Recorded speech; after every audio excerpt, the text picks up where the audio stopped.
সন্তানহারা বাবা মায়ের মুখে হাসি ফোটালো শহরের একটি বেসরকারি হাসপাতাল।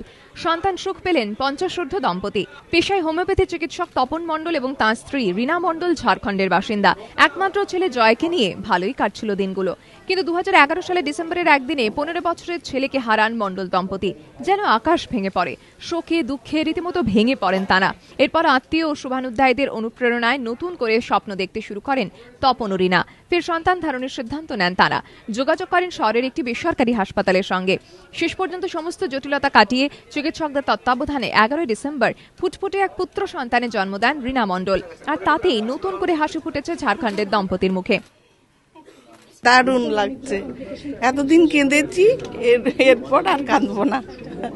আর আমার মতো যারা দুঃখে আছেন মায়েরা বাবা, তারা যেন এগিয়ে এসে এই ট্রিটমেন্ট করিয়ে তাদের মুখে হাসি যেন ফুটে ওঠে।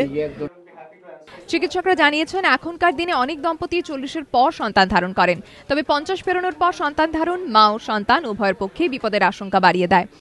ইউজুয়ালি সাংঘাতিক মুশকিল হয়। She has been extremely lucky. একটা সাইকেল IVF এ কনসিভ করে যান, সো আমাদেরকে খুব একটা প্রবলেম দেননি। কিন্তু এই এজে আমি আগেও ডেলিভারি করে দেখেছি, ইউজুয়ালি 3টে সাইকেল পর্যন্ত লাগে অ্যাভারেজে। So at 50 it is not easy to conceive. So আমাদের বলতেই হবে যে ওদের একটা মনের জোর আর তার সঙ্গে একটা সায়েন্সের হেল্প, দুটো মিলিয়ে এটা হয়েছে।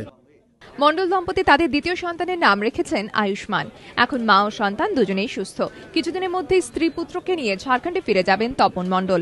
সঞ্চয় মিত্র রিপোর্ট, ABP আনন্দ, কলকাতা।